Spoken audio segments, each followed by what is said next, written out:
सुनने में आया है कि अच्छी चाय और अच्छा मशवरा बीवी के अलावा और कोई नहीं दे सकता। तो मैं आपकी बहन आपके लिए बहुत अच्छे मशवरे और बहुत ही आसान से टिप्स लेकर आई हूँ, जिसने ना सिर्फ मेरी ज़िंदगी आसान की है बल्कि आपकी ज़िंदगी भी आसान कर देगी।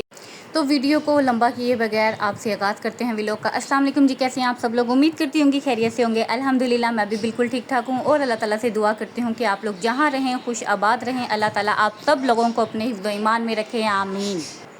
सबसे पहले टिप आपके साथ शेयर करते हैं जो कि बहुत हेल्दी है। अगर आप सारा दिन में चाय पीते हैं तो प्लीज़ चाय को अवॉइड करें गर्मियों में, क्योंकि गर्मी बहुत ज़्यादा। और हम देसी हाउसवाइफ जो हैं, हम देसी घरानों में यही होता है कि हमारी जो एनर्जी बूस्ट होती है वो चाय से होती है।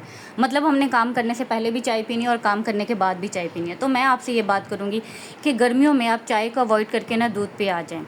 अगर आप दूध अफोर्ड नहीं कर सकते, आपके हालात इतनी इजाज़त नहीं देते, तो आप अपने दिन की चाय को कम कर दें। जितना हो सकता है चाय को कम करें और दूध में थोड़ा सा पानी ऐड करके दूध को इस तरीके से बना लें कि आप उसे पिएं और आपको एनर्जी मिले। क्योंकि सर्दियां तो आपकी जैसे कैसे गुजर जाती हैं, आप 4 बार 5 बार चाय पीने से ही सर्दी उतर जाती है। लेकिन गर्मियों में ख़ास तौर पे ना ठंडी चीज़ों की ज़रूरत पड़ती है और सिर्फ पानी ही आपकी बॉडी की पानी की कमी को पूरा नहीं कर सकता। आपकी बॉडी बहुत ज़्यादा डिहाइड्रेट हो जाती है। तो आप ऐसी ठंडी चीज़ें पिए जिससे आपका मैदा भी ठंडा हो और आपको तसल्ली भी मिले और आपके लिए वो बॉडी में एनर्जी बूस्ट भी करे।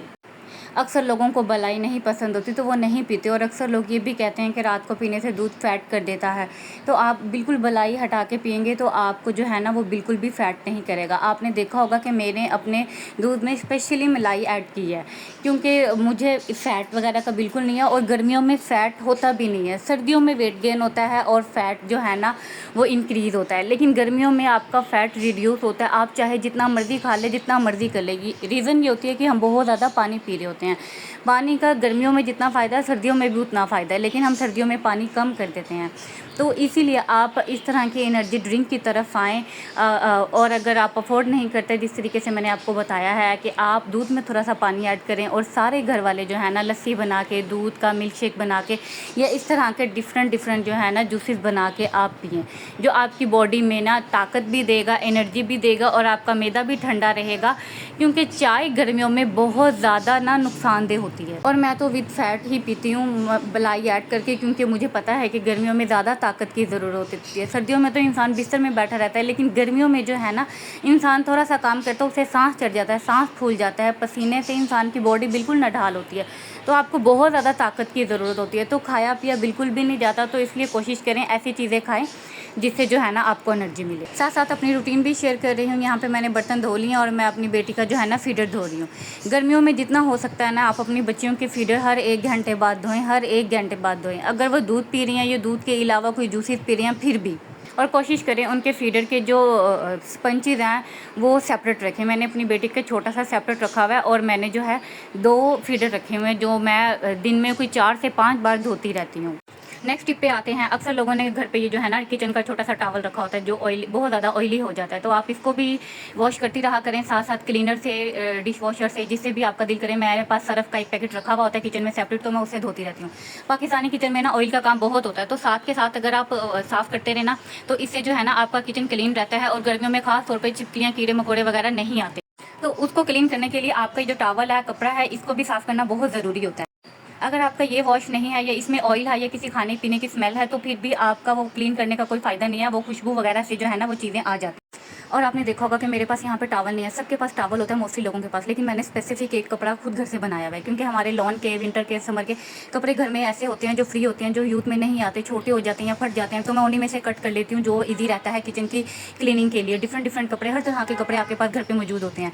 मैंने कोई स्पेसिफिक जो है ना टॉवल नहीं खरीदा किचन के लिए जैसे सबके पास होता है। मैं वही पैसे वहाँ पे यूज़ करने की बजाय जो है ना मैं घर में से ये चीज़ें निकाल लेती हूँ और वही पैसे जो है ना मैं अपनी डाइट को, अपनी बच्ची की डाइट को बेहतर बनाती हूँ। तो ये मनी सेविंग टिप्स है जो आप लाजमी यूज़ किया करें। अगर आप इस तरीके से अफोर्ड कर सकती हैं, आपके हालात इन चीज़ों की इजाज़त नहीं देते, तो आप इस तरीके से जो है ना अपने घर के बजट को सेट करें। उन गैर ज़रूरी चीज़ों को खरीदने से अवॉइड करें जो कि आपको जो है ना आपका बजट डिस्टर्ब करें। यहाँ पे आ जाइए सिस्टर घर पे, और जो है ना सिस्टर जब भी आती हैं तो मेरी बेटी जो है ना उसे आइसक्रीम की फरमाइश कर देती है कि एनी मुझे आइसक्रीम खानी है, आइसक्रीम खानी है।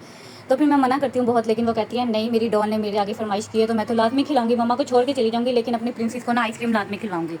तो हमने जो है ना दोपहर का टाइम घर पे गुजारा, फिर सिस्टर ने नमाज़ अदा की और हम जो है ना बाज़ार आ गए हैं। बाज़ार जो है हमारी गली में ही आगे बाज़ार लगता है। और हम जब भी बाज़ार जाते हैं तो हम यहाँ पे जो है ना इस रेस्टोरेंट लाज़मी जाते हैं। ये एक छोटा सा रेस्टोरेंट बना हुआ है जो सिर्फ लेडीज़ के लिए है। आगे फैमिली हॉल भी है लेकिन ये सिर्फ लेडीज़ के लिए है। यहाँ पे मिरहा को लाज़मी हम आइसक्रीम खिलाते हैं और मिरहा को ज़ाहिर सी बात है वो घर से कह के ये आई थी कि मैंने आइसक्रीम खानी है यानी, तो हमने यहाँ पे उसको आइसक्रीम खिलाई है और अपने लिए हमने कचौरी ऑर्डर की है। साथ ही $1 शॉप थी, हमने वहाँ से जो है ना 100 रुपीज़ में कैचर वाला एक पैकेट लिया जो कि 12 कैचर है। 100 रुपये में जो है ना हमें 12 कैचर मिले हैं। और सिस्टर ने अपना एक टिश्यू का पैकेट लिया है और यहाँ पे हमने कचौरियाँ मंगवा ली थी और हम यहाँ पे माशाल्लाह से कचौरियाँ खा के, कोल्ड ड्रिंक पी के और आइसक्रीम खा के जो है ना अब घर जाएंगे, घर जाके खाना वाना बनाएंगे। और जो है जब घर में अचानक कोई मेहमान आ जाए तो आप कोशिश करें ऐसी चीज़ बनाएं कि जो है ना घर वाले भी इजीली खा सके और मेहमान भी खुश हो जाएं। तो मैंने यहाँ पे जो है ना चिकन ले लिया था आधा किलो और जो है ना खैर मेरी अम्मी ने तो बताया था अभी रिसेंटली कि चिकन जो है वो बहुत सस्ता हुआ है, लेकिन हमारे वाले एरिया में अभी भी 700 रुपये किलो ही है। अभी मैंने रमज़ान में जब छोटी ईद पे लिया था तब भी ऐसे ही था और अभी भी ऐसे ही है। अब मियाँ जी लेकर आते हैं, पता नहीं हमें रेट देख के रेट ऐसे देते हैं ये क्या सीन है। खैर सिस्टर ने जब मुझे चिकन धो के दिया तो सिस्टर कहती थी कि ये इतना लग नहीं रहा, मतलब मैंने हाफ़ के जी लिया था और ये कह रही हाफ़ के जी नहीं है क्योंकि वो अपने हस्बैंड से मंगवाती है। मैंने कहा पता नहीं, मैं तो अक्सर ही लेकर आती हूँ, मुझे भी नहीं लग रहा होता, बट क्या करें, हमें अभी इतना आइडिया भी तो नहीं है। तो यहाँ पर मैंने प्याज़ों को अच्छे तरीके से ब्राउन कर लिए थे क्योंकि मेरे पास आजकल जो है वो मोटी प्याज है, तो इसलिए मैंने अच्छे तरीके से जो है ना गोश्त को बीच में जो है अच्छे तरीके से फ्राई किया ताकि जो है ना गोश्त की स्मेल ख़त्म हो जाए। और साथ मैंने 2 आलू रखे हुए थे वो मैंने कट करके डाल दी क्योंकि मिरहा चिकन नहीं खाती, ये आलू शौक से खाती है। और मैंने जो है ना आलूओं को अपने स्टाइल से कट किया, तो मुझे बड़ा शौक़ है अपनी कुछ न्यू एडिशन करने का, डिफरेंट कटिंग करने का। ये है कि इससे ये है ना चिप्स की लुक भी लगेगी और मिरहा जो है ना इजीली खा भी रहेगी और डिफरेंट लुक भी लगती है। मतलब मैं कुछ डिफरेंट अपनी तरफ से करती रहती हूँ और वो अल्लाह का शुक्र है अच्छा ही लगता है, यानी कि बुरा नहीं लगता। अक्सर लोगों का ये मानना होता है कि भाई चिकन में आलू डालने से ना चिकन की वैल्यू कम हो जाती है, यानी कि चिकन के लिए जो आपने मेहमान नवाज़ी का अहतमाम किया होता है आलू डालने से वो गिर जाती है। फर्स्ट बात यह है कि मेरी बेटी को बहुत पसंद है। सेकेंडली बात यह है कि ये कदीम ज़माने से चलता आ रहा है आलू गोश्त का सालन, और आज भी अमीर से अमीर घराना, बड़े से बड़े घराना जो है ना आलू चिकन शोरबे वाला बहुत ही शौक़ से खाता है। और पर्सनली हमारे घर में मैंने किसी को नहीं देखा कि किसी को आलू चिकन या आलू गोश्त शोरबे वाला ना पसंद हो। मुझे तो बहुत ही अच्छा लगता है और गर्मियों में ख़ास तौर पे बहुत अच्छा लगता है शोरबे वाला सालन। अच्छा यहाँ पे ना मुझे कलर ना थोड़ा डार्क लग रहा था मसाले का, लेकिन मेरे मोबाइल की ना टॉर्च भी कुछ येलो है, शायद इसी वजह से ऐसा लग रहा था। लेकिन मैंने प्याज एक्स्ट्रा फ्राई कर दिए थे ना, उसकी वजह से कलर थोड़ा सा डार्क हो गया था। तो आपको एक टिप देती चलूँ, अगर आपके साथ कलर इस तरह से ज़्यादा डार्क हो जाए या लाल हो जाए ना, तो आप उसमें ना 2 चम्मच दूध डाल दें, उससे जो है ना कलर बिल्कुल बैलेंस हो जाएगा। अगर बाई चांस मिर्चें ज़्यादा हो गई हैं तो मिर्चें भी वो हो जाएंगी। सम टाइम प्याज जल जाते हैं या आप काली मिर्ची ज़्यादा ऐड कर देती हैं, गर्म मसाला कलर छोड़ देता है, तो थोड़ा सा दूध डाल लें। तो हम पाकिस्तानी मोम जो हैं वो ऐसी हैं, हमें 2 चम्मच का कहा जाए तो हम 4 चम्मच जब तक ना डाल लेना हमें सुकून नहीं आता। खैर 2 चम्मच तो टिप थी, लेकिन मैं ऐसे ही 1-2 घूंट डालती हूँ और माशाल्लाह कलर जो है ना, मेरा मोबाइल एग्जैक्ट कलर मैच नहीं करता क्योंकि मेरी टॉर्च लाइट जो है ना बहुत ज़बरदस्त है। उसकी रीज़न ये है कि वो बड़ी है और येलो है, इस वजह वो डार्क शेड में आती है मेरी कुकिंग। और ये भाई फिर आ गए थे, सिस्टर के हस्बैंड 11 बजे, वो तकरीबन 11 बजे खाना पीना माशाल्लाह खा के गए हैं, बहुत तारीफ़ करके गए थे। लेकिन उनके होते ही फ़ोन आ गया कि हस्बैंड की जो है ना आज इन्वेंट्री और वो रात में घर नहीं आएंगे। तो बस बहुत ज़्यादा सैड होगी, सोचा आज तो मतलब मेरा दिन चढ़ेगा ही नहीं। फिर यहाँ पे आप देख सकते हैं रात हो चुकी है, तकरीबन 2-2:30 का टाइम हो रहा था और यहाँ पे मैंने सिर्फ अपना ही 1 गिलास बनाया है और अपनी बेटी का जो है ना फीडर में बनाया है। और आप यहाँ भी देखेंगे कि मैंने जो है ना दूध में फ़ैट मलाई ऐड की है। और यहाँ पे जो टाइम हो रहा था ना तकरीबन 2:30 बजे का हो रहा था। हस्बैंड की मुझे तो याद आ रही थी, लेकिन मिरहा को भी बहुत ज़्यादा याद आ रही थी अपने बाबा की। कह रही थी मैं सोना है तो बाबा के साथ ही सोना है। यहाँ पे सारे सोफ़े खाली किए हुए, मैं भी खैर किसी चीज़ से नहीं रोक रही थी क्योंकि बाबा को मिस कर रही थी कि बाबा कब आएंगे।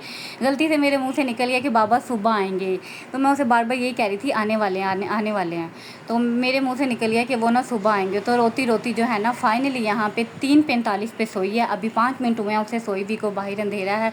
और मैंने सोचा अब ये जो है ना मैं जाग तो रही हूँ, कुशन वगैरह जो है ना ये साइड पे कर लूँ। पाउडर दे दिया था साइड पे, आप देख रहे होंगे पाउडर गिरा हुआ है बहुत ज़्यादा। तो मतलब उसने पूरी रात मुझे तंग भी बहुत किया, बाबा बाबा करती रहेगी कि बाबा के साथ ही सोना, बाबा के साथ ही सोना। और आप यकीन करें जब बाबा आए हैं सुबह 6-7 बजे, अचानक ही जब वो उठी है उसने देखा है, पहले बाहर जाने लगी, फिर उसने देखा बाबा सोए में है, तो बिना फीडर मांगे बाबा के साथ जाके लेट गई। और मैं इतनी हैरान हुई कि इतनी सख्त नींद, गहरी नींद में भी फ़ौरन इसको पता था और बाबा के पास फ़ौरन जाके सो गई, यानी कि तंग नहीं किया। और यहाँ पे सुबह 6 बजे का टाइम था, 6-7 बजे का। यहाँ पे जो है ना मियाँ जी आ गए थे फाइनली। तो जो है ना मेरा दिन चढ़ गया। अब यहाँ से मैं आपसे ज़्यादा चाहती हूँ, ओके जी, अल्लाह हाफिज़। अपना बहुत सारा ख्याल रखिएगा, दुआओं में याद रखिएगा।